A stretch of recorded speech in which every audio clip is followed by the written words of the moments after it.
যোগীঘোপাত নিশা তীব্ৰ উত্তেজনা 10গৰাকীৰো অধিক মহিলাৰ সৈতে বিবাহপাশত আবদ্ধ এজন লোক ৰাইজৰ ৰোষত পৰিল দুৰ্দান্ত স্বামী তামাৰহাটৰ মফিজুল ইছলাম। কিছুদিন পূৰ্বে প্ৰেমৰ চালনাৰে যোগীঘোপাৰ এগৰাকী যুৱতীক কৰাইছিল বিবাহ। নিশা পূৰ্বৰ এগৰাকী পত্নী উপস্থিত হয় নয়া গাঁৱত। তাৰ পিছতেই যুৱকজনৰ সকলো তথ্য ৰাজহুৱা হয়। স্থানীয় ৰাইজে বিষয়টো গম পাই যুৱকজনক কৰায়ত্ব কৰে।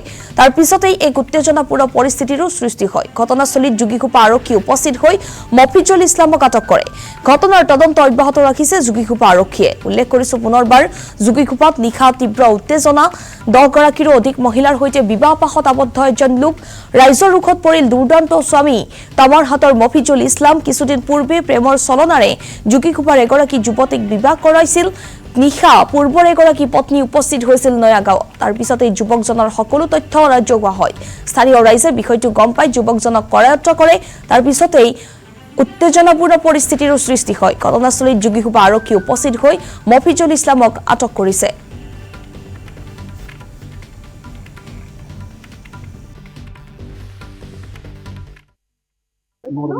মোৰ মাইকী হয়, মোৰ ছোট মাইকীটো মাতি লৈ আহিছে তিনিটা।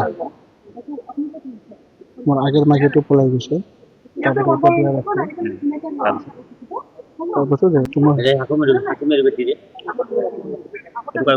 শ্বশুৰ পাতি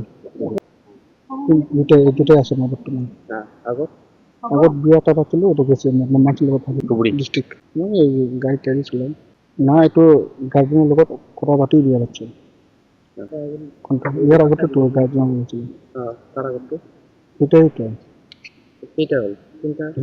হয় আজকে 4-5 বছর হয়। আজি মানে বহুত দিন থেকে মানে বাড়িত মানে খরচা পাতি এমন ভাল করে না দে, ইপাহে দিয়ে যে বিয়ে করছে ওটা তো কবার পার না।